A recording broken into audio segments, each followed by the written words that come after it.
ఇర్మియా గ్రంథము 6వ అధ్యాయము 16వ వచనం చదవండి ఒకసారి. యెహోవా ఇలాగు సెలవిచ్చుచున్నాడు, మార్గములలో నిలిచి చూడుడి.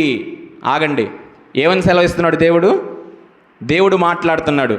నువ్వు దేవుని మందిరానికి వచ్చే వ్యక్తివే, నువ్వు దేవుని వాక్యాన్ని వింటున్న వ్యక్తివే, నువ్వు రక్షణ పొందుకున్న వ్యక్తివే, ఆయన మార్గంలో వస్తున్న వ్యక్తివే. అయితే దేవుడు అంటున్నాడు, ఏమంటున్నాడు? మార్గములలో నిలిచి చూడుడి. ఏం చూడమంటున్నాడు? చదవమ్మా. పురాతన మార్గములను గూర్చి విచారించుడి,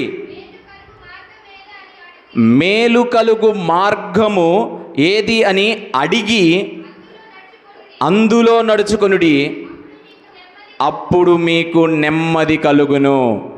అయితే వారు మేము అందులో నడుచుకొనమని చెప్పుచున్నారు. అక్కడ ఏమంటున్నాడు?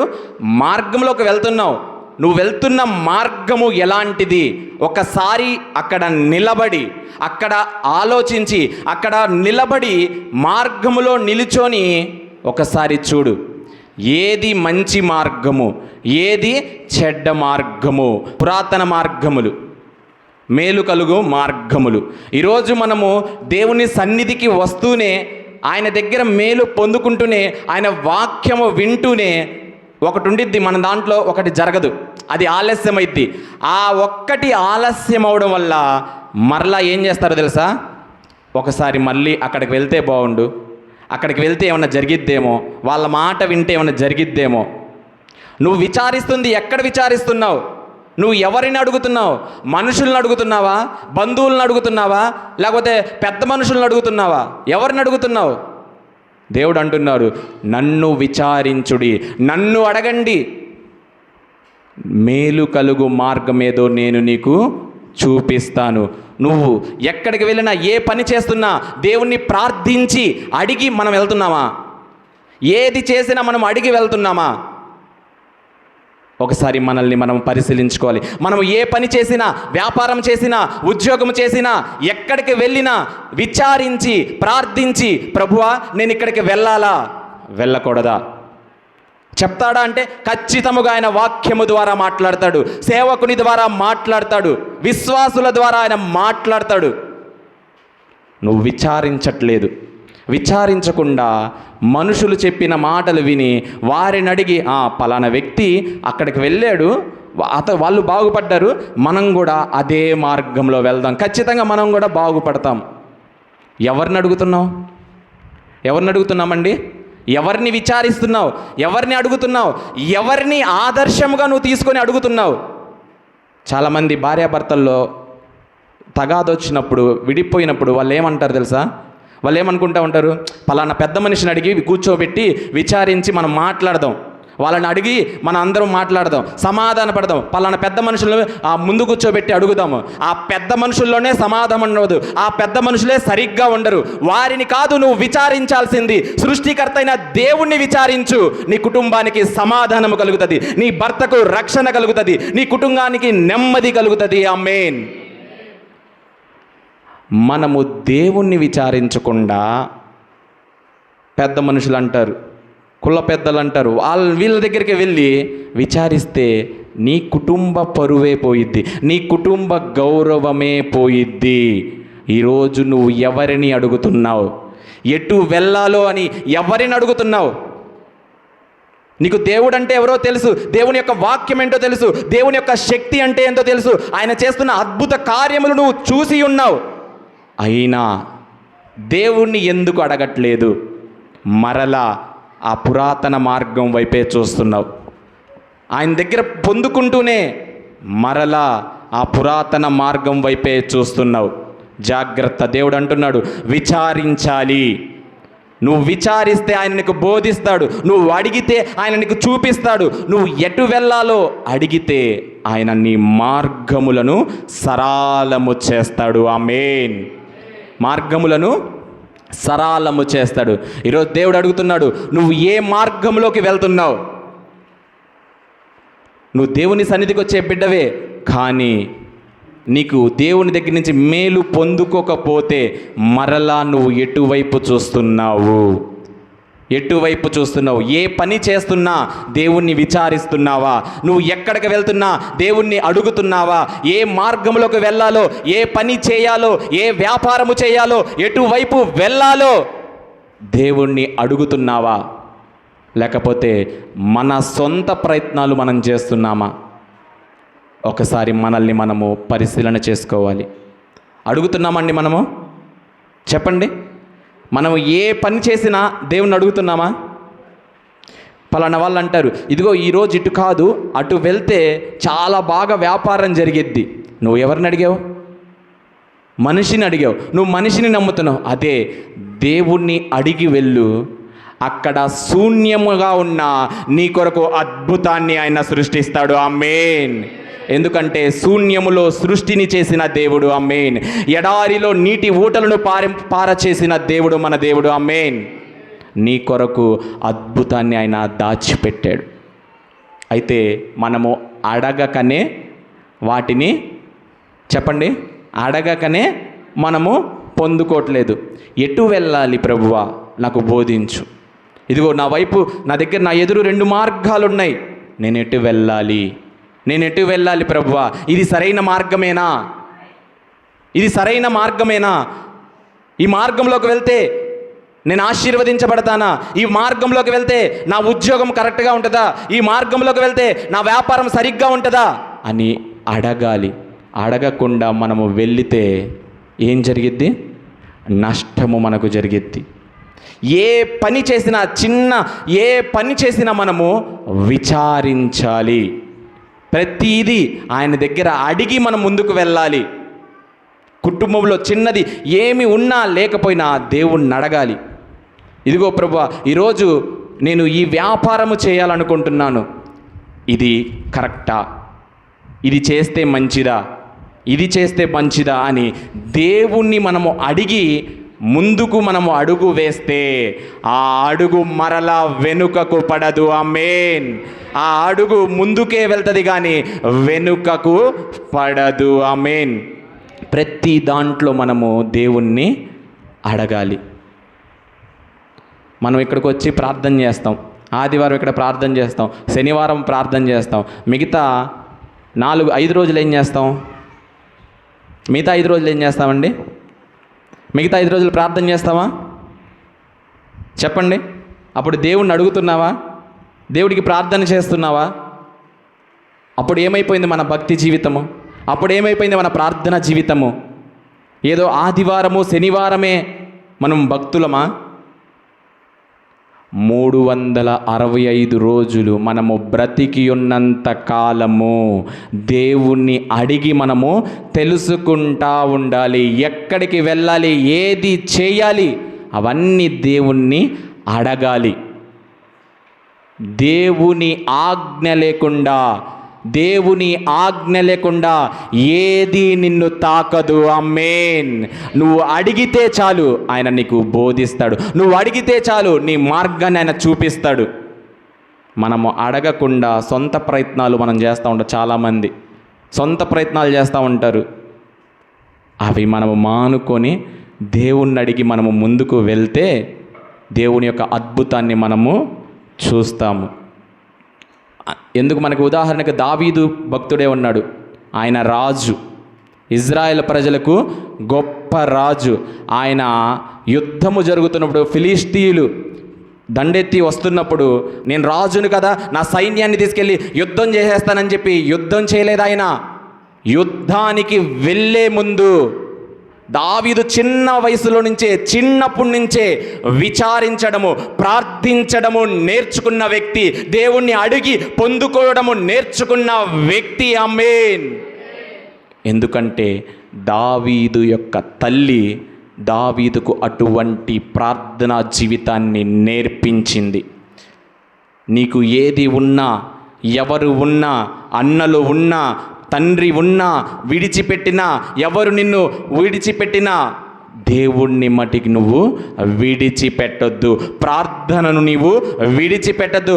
ఆయన నువ్వు అడిగితే నీకు అన్నీ ఇస్తాడు అని ఆ తల్లి నేర్పించిన ప్రార్థన దావీదుని ఉన్నత స్థితిలో నిలబెట్టింది. ఆమేన్.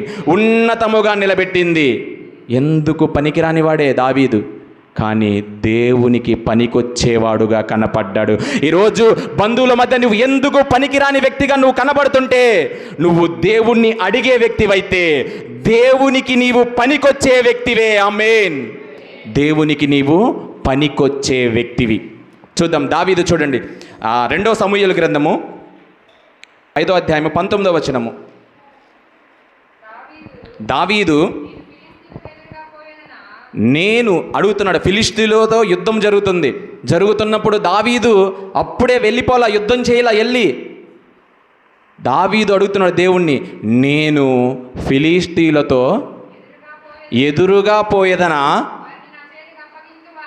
వారిని నా చేతికి అప్పగిస్తావా అని యెహోవా యొద్ద విచారించినప్పుడు పొమ్ము, నిస్సందేహముగా వారిని నీ చేతికి అప్పగిస్తానని గొప్ప విజయాన్ని దావీదుకి ఇచ్చాడు. ఆమేన్. అడిగాడు. చిన్న పని చేస్తున్న దావీదు ఏం చేస్తాడో తెలుసా? ఎందుకు అంత గొప్ప రాజుగా అయ్యాడో అర్థమవుతుంది. ఎందుకు అంత గొప్పగా ఆశీర్వదించబడ్డాడో తెలుసా? దావీదు చిన్న పనైనా అది పెద్ద పనైనా ఏది చేసినా దేవుణ్ణి విచారిస్తూ ఉంటాడు, అడుగుతూ ఉంటాడు. ఇది కరెక్టేనయ్యా, నిదిగో వాళ్ళు వస్తున్నారు, యుద్ధం నేను చేయాలా, నేను వెళ్ళమంటావా, ఆగిపోమంటావా? దేవుడు చెప్పాడు, నువ్వు వెళ్ళు, వారందరినీ నీ చేతికి అప్పగిస్తాను. ఆమేన్. చూసారా, దేవుడికి ప్రార్థన చేసి అడిగి వెళితే ఏం జరిగింది? గొప్ప విజయము కలిగింది. ఈరోజు నీవు కూడా దేవుణ్ణి అడిగి వెళతా ఉంటే ఎడారిలో నీటి ఊటలను ప్రవహింపచేస్తాడు. ఈరోజు ఎక్కడికి వెళ్ళినా నీ వ్యాపారము బాగుపడట్లేదు, కానీ దేవుణ్ణి అడిగి అదే మార్గంలోకి మరలా వెళ్ళు, దేవుడు అద్భుతాన్ని చేస్తాడు నీ వ్యాపారంలో. ఆమేన్. విచారించి అడిగినప్పుడు దేవుని యొక్క శక్తి నీలోకి రిలీజ్ చేస్తాడు ఆయన. ఆమేన్. చూసారా, అడిగాడు, వెళ్ళాడు. ఏం జరిగింది? ఆ ఫిలిష్తీయుల దండంతటిని దావీదు చేతికి అప్పగించాడు. ఎలా? అడిగి పొందుకున్నాడు. ఈరోజు మనము అడగకనే పొందుకోలేకపోతున్నాము. కానీ ఇక్కడికి వచ్చి ప్రార్థన చేస్తాం, నా వ్యాపారాన్ని ఆశీర్వదించు, నా కుటుంబాన్ని ఆశీర్వదించు, నా భర్తకు రక్షణ ఇవ్వు, నా కొడుకుకు రక్షణ ఇవ్వు, నా కూతురికి పెళ్లి కావాలి, నా కుమార్తెకు గర్భం తెరవాలి. ఇవి కాదు. నువ్వు అవి చేసే ముందు నేను సరైన మార్గంలోకి వెళ్తున్నానా? ఫలానా వ్యక్తి సంబంధం వచ్చిందే, ఆ అబ్బాయి కరెక్టేనా? నా కూతురికి ఆ అబ్బాయి కరెక్టేనా? నా కుమారుడికి ఆ అబ్బాయి కరెక్టేనా అని దేవుని దగ్గర అడుగు. నువ్వు ముందు దేవుడు నీతో మాట్లాడతాడు. ప్రతి విషయంలో మనం అడగాలి. ఈ రోజుకి సేవ చేస్తున్నప్పుడు సేవలో ఇది కావాలి ప్రభు అని దేవుణ్ణి అడిగితే అది దేవుడు మాకు ఇస్తున్నాడు. ఇదిగో ప్రభు, ఈరోజు ఈ ప్రార్థన కూడిక మేము పెట్టుకోవాలా, ఈ ప్రార్థన పలానా సేవకుల్ని మేము పిలిపించాలని దేవుణ్ణి అడిగే మేము ఇక్కడికి తీసుకొస్తూ ఉంటాము. దేవుడు చెప్తాడు. అప్పుడు ఆయన ఆ ప్రేయర్ మీటింగ్స్ పెట్టినప్పుడు ఏమీ లేకపోయినా అద్భుతముగా జరిగిస్తాడు. ఏ కొదువ లేకుండా ఆయన అద్భుతముగా జరిగిస్తాడు. ఎందుకంటే విచారించాలి. ప్రార్థన మారాలి. ప్రార్థన మారితే పరిస్థితి మారిద్ది, ప్రార్థన మారితే కుటుంబం మారిద్ది, ప్రార్థన మారితే భర్తకు రక్షణ వస్తుంది. నీ ప్రార్థన జీవితము మారాలి, నువ్వు అడిగే విధానము మారాలి. అప్పుడే దేవుడి నుంచి పొందుకుంటాం. మనము ఏ విషయాల్లో అడగమో తెలుసా? అన్నీ అడుగుతాం దేవుణ్ణి, కానీ కొన్ని విషయాలు దేవుని దగ్గర విచారించము. ఎప్పుడో తెలుసా? ఎప్పుడు విచారించాం చెప్పండి? ఎప్పుడు విచారించమండి? దేవుణ్ణి ఒక విషయంలో మనం అడగము. తప్పు చేసేటప్పుడు దేవుణ్ణి అడగము. పాపము చేసేటప్పుడు దేవుణ్ణి అడగము. ఇదే దావీదు, విచారించే దావీదు, ప్రార్థన చేసే దావీదు, అడిగి తెలుసుకునే దావీదు ఆ రోజు విచారించలేదు. కళ్ళ ఎదురుగా ఆ పాపము కనపడుతున్నప్పుడు దేవుణ్ణి అడగలేదు, ప్రార్థన చేయలేదు. పడిపోయాడు. అడగకపోతే, దేవుని దగ్గర నుంచి పొందుకోకపోతే పడిపోతాము. చాలామంది యవనస్తులు, వారి జీవితాలను చాలామంది యవనస్తులు నాశనం చేసుకుంటూ ఉంటారు. అలాంటి సమయంలోనే మనం ఏం చేయాలో తెలుసా? దేవుణ్ణి అడగాలి. అడిగితే ఆయన మాట్లాడతాడు, అడిగితే ఆయన నీకు చూపిస్తాడు. తప్పు చేసేటప్పుడు మనం అడగము, తప్పు చేసేటప్పుడు దేవుని గుర్తుకు రాడు. నువ్వు ప్రార్థన చేసినప్పుడు దేవుడు ఆలకిస్తాడని ఎలాగైతే నువ్వు నమ్ముతున్నావో, తప్పు చేస్తున్నప్పుడు కూడా దేవుడు చూస్తున్నాడని ఎందుకు నువ్వు నమ్మట్లేదు? కాబట్టి మనం ఏం చేయాలో తెలుసా? దేవుణ్ణి అడగాలి. ప్రతి విషయంలో మనము దేవుణ్ణి అడగాలి. డాక్టర్ దగ్గరికి వెళ్ళి నీ రోగాన్ని నువ్వు దాచిపెట్టుకుంటావా? చెప్పుకోలేని రోగమే వచ్చింది, డాక్టర్ దగ్గరికి వెళ్ళి నాకు ఇంజెక్షన్ చేయి, నాకు ట్యాబ్లెట్లు ఇయ్యి అంటే ఇస్తాడా? నీ రోగం ఏదో ఆయనకి చెప్తేనే కదా దానికి తగ్గట్టుగా ఇచ్చేది. మరి తప్పు చేస్తున్నప్పుడు కూడా దేవుణ్ణి అడగాలి.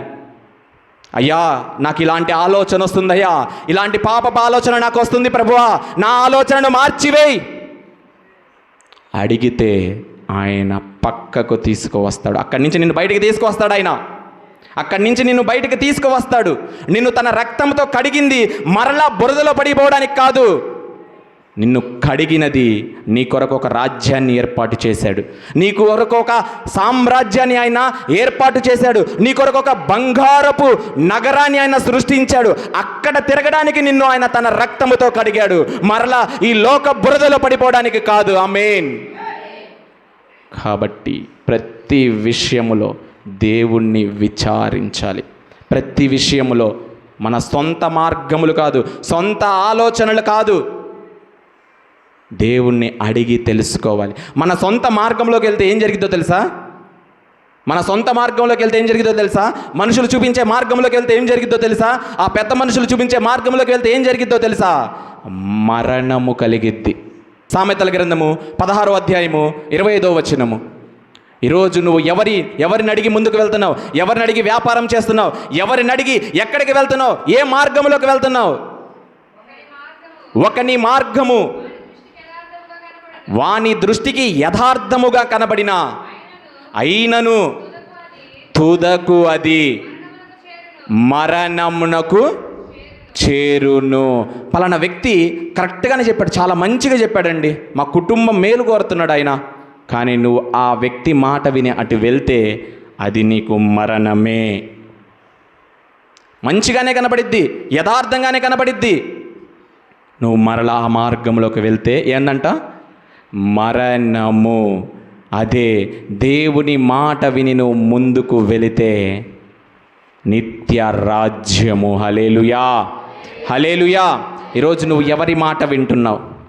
ఈరోజు నువ్వు ఎవరి మాట విని ఎవరిని అడుగుతున్నావు? చాలామంది బాప్తీసాలు తీసుకొని రక్షణ పొందుకొని సంవత్సరాలు ఉంటుంటాయి. కానీ ఇంకా ఏం చేస్తూ ఉంటామంటే తెలుసా? ఇంకా ఏం చేస్తూ ఉంటాం? దేవుని దగ్గర నుంచి మేలు పొందుకున్న వాళ్ళే, దేవుని యొక్క అద్భుత కార్యములు చూసిన వాళ్ళే, స్వస్థతలు పొందుకున్న వాళ్ళే మరలా వెనక్కి తిరిగి చూస్తూ ఉన్నారు. మరలా వెనక్కి తిరిగి చూస్తూ ఉన్నారు. ఈరోజు అలాంటి పరిస్థితులు నీవు ఉన్నట్లయితే దేవుణ్ణి అడుగు, ప్రభువా అలాంటి పరిస్థితిలో నుంచి నన్ను బయటికి తీసుకురండి ప్రభువా. మనమే కాదు, శిష్యులు కూడా అలాగే చేశారు. శిష్యులు కూడా అలాంటి పరిస్థితిలోనే ఉన్నారు. యేసు ప్రభువారు ఆ ఓడ ఎక్కి ప్రశాంతంగా ఓడలో నిద్రపోతున్నారు. అందులో శిష్యులు అందరూ ఉన్నారు. అయితే ఒక్కసారిగా తుఫాను, గాలి భయంకరంగా వచ్చింది. భయంకరంగా వస్తే వాళ్ళు ఏం చేశారు? అకస్మాత్తుగా వాళ్ళు భయపడి ఏం చేశారు? యేసు ప్రభువారి దగ్గరికి వెళ్ళి లేపుతున్నారు. ఇదే శిష్యులు అంతకుముందు కుష్టువాణ్ణిని బాగు చేయడము చూశారు, కుంటివాణ్ణి బాగు చేయడము చూశారు, పేతురు అత్తకు జ్వరం ఉంటే బాగు చేయడము చేశారు. అదే యేసయ్య ఆ పడవలో ఉన్నారు. ఆ యేసయ్య చేసిన అద్భుతాన్ని మరిచిపోయారు. బయట కనపడుతున్న గాలివాన్ని చూసి భయపడుతున్నాడు. ఆ ఓడలో యేసు ప్రభువారు ఉన్నారని మర్చిపోయారు. ఆ ఓడలో సృష్టికర్త ఉన్నాడని మర్చిపోయి బయట కనబడుతున్న గాలి, వాన, తుఫాను చూసి భయపడుతూ ఉన్నారు. హల్లెలూయా. ఈరోజు నీ ఓడలో యేసయ్య ఉన్నాడా? ఉన్నా కానీ నువ్వు భయపడతానే ఉంటావు. శిష్యులు కూడా అదే చేశారు. ఆ ఓడలో యేసు ప్రభువారు ఉన్నారు. ఆ ఓడలో యేసు ప్రభువారు ఉండి పడుకుంటే నీకేంటి, లెగిస్తే నీకేంటి? ఆయన నీ ఓడలో ఉన్నాడు కాబట్టి నువ్వు భయపడకూడదు. ఆమేన్. శిష్యులు భయపడ్డారండి. చూడండి మత్తయి సువార్త 8:24. అంతటా సముద్రం మీద తుఫాను లేచినందున ఆ దోణె అలల చేత కప్పబడెను. అప్పుడు ఆయన వారాయన యొద్దకు వచ్చి, ప్రభువా నశించిపోచున్నాము, మమ్మను రక్షించుమని చెప్పి ఆయనను లేపిరి. అందుకైన అల్ప విశ్వాసులారా, చాలండి, ఎందుకు భయపడుచున్నావు? దేవుడు అడుగుతున్నాడు. నిన్న మొన్నటి దాకా చూసావు కదా, అదే అధ్యాయంలో కుష్టివాణ్ణి బాగు చేస్తాడు దేవుడు. ఆ ఓడ ఎక్కే ముందు కుంటివాణ్ణికి బాగు చేస్తాడు. పేతురు అత్త ఇంటికి వెళ్ళి ఆమె జ్వరంతో బాధపడుతున్నప్పుడు ఆమెను తాకిన వెంటనే స్వస్థత పొందుకుంటారు. ఇటువంటి అద్భుతాలు, ఆశ్చర్యకార్యాలు వాళ్ళు చూసి అయినా అల్ప విశ్వాసముతో ఉన్నారు. ఈరోజు దేవుని దగ్గర నుంచి అద్భుతములు నువ్వు పొందుకొని, ఆశ్చర్యకార్యములు, స్వస్థతలు నువ్వు పొందుకొని మరలా నీ పరిస్థితిని చూసి నువ్వు భయపడతానే ఉంటావు. ఈరోజు ఆ మార్గంలో నువ్వు వస్తున్నావు. ఆ పడవలో నువ్వు ఉన్నప్పుడు, ఆ పడవలో యేసు ప్రభువారు ఉన్నప్పుడు, ఎవరైతే దేవుని మార్గంలో ఉంటారో, ఎవరైతే దేవుని మార్గంలో నడుస్తూ ఉంటారో, ఆ మార్గంలో యేసయ్య ఉంటాడు. ఆ మార్గంలో యేసయ్య ఉంటాడు. ఆయన ఉండి మౌనముగా ఉండడు. హల్లెలూయా. ఎవరైతే దేవుని మార్గములో ఉంటారో, దేవుని మార్గములో వెళతా ఉంటారో, ఆ మార్గములో ఖచ్చితముగా యేసు ప్రభువారు ఉంటారు. నువ్వు అనుకుంటా ఉంటావు, ఈ మార్గంలో నేను కరెక్ట్ మార్గంలోనే వెళ్తున్నాను కదా, ఇంకా ఏంది నా ప్రార్థనకు జవాబు రావట్లేదు, ఇంకా ఏంది నేను స్వస్థత పొందుకోవట్లేదు. నువ్వు సరైన మార్గంలో వెళ్తున్నప్పుడు నువ్వు భయపడొద్దు. నువ్వు సరైన మార్గంలో వెళ్తున్నప్పుడు నువ్వు దిగులు పడొద్దు. యేసు ప్రభువారు ఆ ఓడలో పడుకుంటే నీకేంటి, లెగిచి ఉంటే నీకేంటి? ఆయన నీ ఓడలో ఉన్నాడు కాబట్టి నీ ఓడకు ఏమీ కాదు. గాలి వచ్చినా, తుఫాను వచ్చినా ఏది ఆ ఓడ దగ్గరికి రాదు. ఎందుకో తెలుసా? ఆ ఓడలో యేసయ్య ఉన్నాడు. ఆ ఓడలో యేసయ్య ఉన్నాడు. ఈరోజు నీవు సరైన మార్గములో వెళ్తున్నట్లయితే నీ మార్గములో యేసు ప్రభువారు ఉన్నారు. ఎవరైతే ఆయన మార్గములోకి వెళ్తుంటారో ఆ మార్గంలో యేసయ్య ఉంటాడు. యేసయ్య ఎవరి మార్గములో అయితే ఉంటాడో ఆ మార్గంలో శ్రమ ఉండిద్ది, ఆ మార్గంలో శోధన ఉండిద్ది, ఆ మార్గంలో శ్రమలు ఉంటాయి, సమస్యలు ఉంటాయి. వాటి మధ్య నుండి నీ దేవుడు తీసుకువస్తాడు. ఆమేన్. వాటి మధ్య నుండి నిన్ను తీసుకువస్తాడు. కాల్చబడకపోతే ఏమి జరిగిద్ది? కాల్చబడకపోతే ఆ బంగారము విలువ తెలియదు. కాలాలి, కొలిమిలో కాలాలి. యేసు ప్రభువారు నీ మార్గములో ఉంటే శ్రమలు వస్తాయి, శోధనలు వస్తాయి, కష్టాలు వస్తాయి. భయపడొద్దు. నీ ఓడలో యేసయ్య ఉన్నాడు. నీ ఓడలో యేసయ్య ఉన్నాడు. భయపడొద్దు. నిందలు వస్తాయి, అవమానాలు వస్తాయి, అన్నీ వస్తాయి. ఎందుకంటే యేసయ్య నీ దగ్గర ఉన్నాడు కాబట్టే, యేసయ్య నీ మార్గంలో ఉన్నాడు కాబట్టే నువ్వు భయపడకూడదు. ఏది నిన్ను తాకదు. తుఫాను వచ్చినా, గాలి వచ్చినా ఏది ఆ పడవను తాకలేకపోయింది, ఆ పడవను పడేయలేకపోయింది. ఎందుకో తెలుసా? గాలి వానను ఒక్క మాటతో గద్దించాడు దేవుడు. ఆమేన్. అటువంటి సృష్టికర్త ఈరోజు ఆ ఓడలో ఉన్నాడు. నువ్వు భయపడొద్దు. ఆ ఓడలో యేసయ్య ఉన్నాడు కాబట్టే తుఫాన్ వచ్చింది, గాలివాన వచ్చింది. కానీ అలాంటి పరిస్థితిలో మనము ఉన్నాము, అలాంటి మార్గంలో మనము ఉన్నాము. కష్టాలు వస్తూ ఉంటాయి, శోధనలు వస్తూ ఉంటాయి. మనము దేనికి చెప్పండి, దేనికి భయపడకూడదు. ఒకటే గుర్తుపెట్టుకోండి, నువ్వు సరైన మార్గంలో వెళ్తున్నావంటే, దేవుని వాక్యానుసారంగా వెళ్తున్నావంటే, దేవుని మార్గంలో వెళ్తున్నావంటే నీకు శ్రమలు వస్తాయి, నీకు శోధనలు వస్తాయి. ఒక్కొక్కసారి తినడానికి తిండే ఉండదు, ఒక్కొక్కసారి డబ్బులే చేతిలో ఉండవు, ఒక్కొక్కసారి బంధువులే మనకు వ్యతిరేకమైపోతారు. అయినా నువ్వు భయపడొద్దు. నీ ఓడలో యేసయ్య ఉన్నాడు. నిన్ను ఒడ్డును చేర్చడానికి నీ ఓడలో ఆయన ఉన్నాడు. నిన్ను బయటికి తీసుకురావడానికి నీ ఓడలో ఆయన ఉన్నాడు. నువ్వు దేనికి భయపడొద్దు, దేనికి భయపడొద్దు. ఆయన ఓడలో ఉన్నాడు. హేళన చేస్తూ ఉంటారు మనుషులు. నోవహును కూడా అలాగే చేశారు. దేవుడు ఒక మార్గం చూపించాడు. ఇదిగో ఈ లోకమంతా పాపముతో నిండిపోయింది, దీన్ని నేను నాశనం చేస్తాను, నువ్వు ఒక ఓడ తయారు చేసుకో. అందరూ దేవుడంట చెప్పాడంట, ఈయనంట ఓడ తయారు చేసుకుంటాడంట. హేళన చేశారు, నిందించారు, అవమానపరిచాడు. ఏం పట్టించుకోవాలా. శ్రమలు వచ్చినాయి, శోధనలు వచ్చినాయి, ఎవ్వరు సహాయము చేయలా. ఓడ చేయడానికి ఎవ్వరు ముందుకు రాలేదు, ఎవ్వరు సహకరించలేదు, భయపడలేదు, దిగులు పడలేదు. ఓడను కంప్లీట్ చేశాడు. ఆయన చెప్పిన ఆ జల ప్రళయము రప్పించాడు. ఆ 8 మంది తప్పనిచ్చి ఎవ్వరూ మిగిలిలేదు. ఎందుకో తెలుసా? దేవుని మార్గం చూపించాడు, ఆ మార్గంలో వెళ్ళాడు, వెనక్కి తిరిగి చూడలేదు.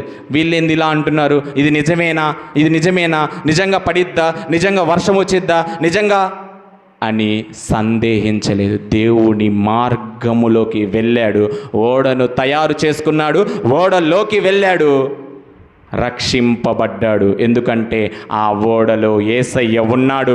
ఆయన చూపించిన మార్గంలో ఎవరైతే వెళ్తారో వారు బయటకు వస్తారు, రక్షింపబడతారు. ఆమేన్. రక్షింపబడతారు. ఈరోజు మనము ఏ మార్గంలోకి వెళ్తూ ఉంటాం? ఆయన మార్గము ఇరుకుగా ఉండిద్ది. ఆయన మార్గములో శోధనలు వస్తాయి. నీకు ఇరుకు మార్గము కావాలా, విశాల మార్గము కావాలా? విశాలముగా ఉండిద్ది లోకము, విశాలముగా ఉండిద్ది ఈ లోకములో పాపము, విశాలముగా ఉండిద్ది ఈ లోకములో సినిమాలు, విశాలముగా ఉంటుంది ఈ లోకములో త్రాగుడు, వ్యసనాలు. ఇవన్నీ చాలా సంతోషముగా ఉంటాయి. ఇదే కదా జీవితం అంటూ ఉంటారు. ఈ వయసులో కాకపోతే ఇంకో ఏ వయసులో చేయాలి మనం అని అనుకుంటా ఉంటారు చాలామంది. అది చాలా విశాలముగా ఉండిద్ది ఆ లోకము, ఆ మార్గము చాలా విశాలముగా ఉండిద్ది. నిన్ను ఆపేవాడు ఎవ్వరు ఉండరు, నిన్ను అడిగేవాడు ఎవ్వరు ఉండడు ఆ విశాల మార్గములో. ఎప్పుడైతే నువ్వు దేవుని వైపు తిరుగుతావో అప్పుడు మొదలైద్ది. నిన్న మొన్నటి వరకు లోకంలో ఉన్నప్పుడు సంతోషంగా ఉంటావు, ఆనందంగా ఉంటావు. ఎప్పుడైతే నువ్వు దేవుని వైపు తిరుగుతావో దేవుడు నిన్ను పరీక్షించడం మొదలు పెడతాడు. నువ్వు నిలబడతావా, పడిపోతావా, మరలా లోకంలోకి వెళ్ళిపోతావా అని. ఆ ఇరుకు మార్గంలో నువ్వు వచ్చేటప్పుడు ఆయన మార్గం ఎలా ఉండిద్దంట? ఇరుకుగా ఉంటుంది. ఆ ఇరుకు మార్గంలో పోయేవారు కొద్ది మందే ఉంటారు. ఎందుకో తెలుసా? కొద్దిమందే. మిగతా వారందరూ పడిపోతూ ఉంటారు. మిగతా వారందరూ మరలా ఇందాక చెప్పాను చూసారా, ఆగి మార్గములలో నిలిచి చూడుడి, పురాతన మార్గములను గురించి విచారించుడి, మేలు కలుగు మార్గమేదో అడిగి తెలుసుకొనుడి. ఆ మార్గము ఇరుకుగా ఉండిద్ది. ఆ మార్గంలో నువ్వు వెళితే నీకు నెమ్మది కలుగుతుంది. ఆ ఇరుకు మార్గంలో నువ్వు వస్తే నీ కుటుంబానికి రక్షణ వస్తుంది. ఆమేన్. ఆయన మార్గం ఇరుకుగా ఉండిద్ది. ఈరోజు నీకు ఇరుకు మార్గము కావాలా, విశాలమైన మార్గము కావాలా? ఒకటే గుర్తుపెట్టుకో, ఆయన మార్గములో నువ్వు ఉన్నావు అంటే శ్రమలు ఖచ్చితముగా వస్తాయి, శోధనలు నేను రావని చెప్పట్లేదు, ఖచ్చితముగా వస్తాయి. పరీక్షిస్తాడు దేవుడు. యేసు ప్రభువారు ఉన్న ఓడలో ఉన్నప్పుడు ఆ ఓడ చుట్టే ఉంది కానీ గాలి కానీ తుఫాను కానీ ఆ ఓడ చుట్టూ ఉంది కానీ ఓడలోకి రావడానికి దానికి ధైర్యము సరిపోలేదు. నువ్వు కూడా భయపడబాక. శ్రమలు వస్తాయి, శోధనలు వస్తాయి, నిందలు వస్తాయి, అవమానాలు వస్తాయి, కానీ ఏది నిన్ను ముట్టదు, ఏది నిన్ను ముట్టదు. యోబు అటువంటి పరిస్థితిలోనే ఉన్నాడు. యోబు ప్రాణమును ముట్టలేకపోయాడు, యోబు యొక్క ప్రాణమును తీయలేకపోయాడు. అన్నీ తీసివేశాడు, ఆస్తిని తీసివేశాడు, కొడుకులను తీసివేశాడు, పిల్లల్ని తీసివేశాడు, సమస్తము పోయింది. కానీ దేవుడిని నిందించాడా?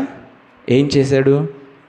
నీవే ఇచ్చావు, నువ్వే తీసుకున్నావు, నీ నామానికే స్తుతి కలుగునుగాక అని స్తుతించడం నేర్చుకున్నాడు. ఆయనకు తెలుసు ఆయన మార్గంలో ఉంటే ఇవి వస్తాయి, ఇవి తట్టుకొని నిలబడ్డావా ఆ తర్వాత నీ జీవితము అద్భుతముగా ఉంటుంది. ఆమేన్.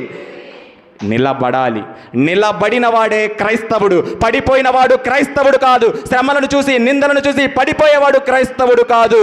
వాటన్నిటిని ఎదురుగా నిలబడేవాడే క్రైస్తవుడు. నువ్వు నిలబడు, నీ వెనకాల ఆయన ఉంటాడు. నువ్వు నిలబడు, ఆయన నిన్ను నడిపిస్తాడు. ఆమేన్. అందుకని ఆయన అంటాడు, యేసు ప్రభు వారు ఏమంటారో తెలుసా? ఎవరైనా కానీ, ఎలాంటి వ్యక్తి అయినా, నీకు డబ్బున్నా, ఆస్తి ఉన్నా, అందమున్నా, సినిమా హీరో అయినా, రాజకీయ నాయకుడివైనా, ఎవరైనా ఆయన మార్గములోకి రావాల్సిందే. ఎవరైనా, నువ్వు ఎలాంటి వ్యక్తివైనా ఆయన మార్గములోకి రావాల్సిందే. ఎందుకంటే నేనే మార్గము, నేనే జీవము, నేనే సత్యము, నా ద్వారానే తప్ప ఎవ్వడును తండ్రి యొద్దకు రాలేడు. నా ద్వారానే తప్ప, ఆయన ద్వారానే, ఆయన మార్గము ద్వారానే ఈరోజు ఇక్కడున్న ఎవరైనా కానీ నిత్య రాజ్యములోకి వెళ్ళాలంటే ఆయనే నీకు మార్గమై ఉండాలి, ఆయనే నీకు సత్యమై ఉండాలి, ఆయనే నీకు జీవమై ఉండాలి. ఎలాంటి వారమైనా ఆయన ఏమంటున్నాడు? నేనే మార్గము, నేను కూడా మార్గం అనట్లేదు. నేను కూడా మార్గం అని ఉంటే ఈరోజు నేను ఈ దేవుణ్ణి తెలుసుకునేవాడిని కాదు.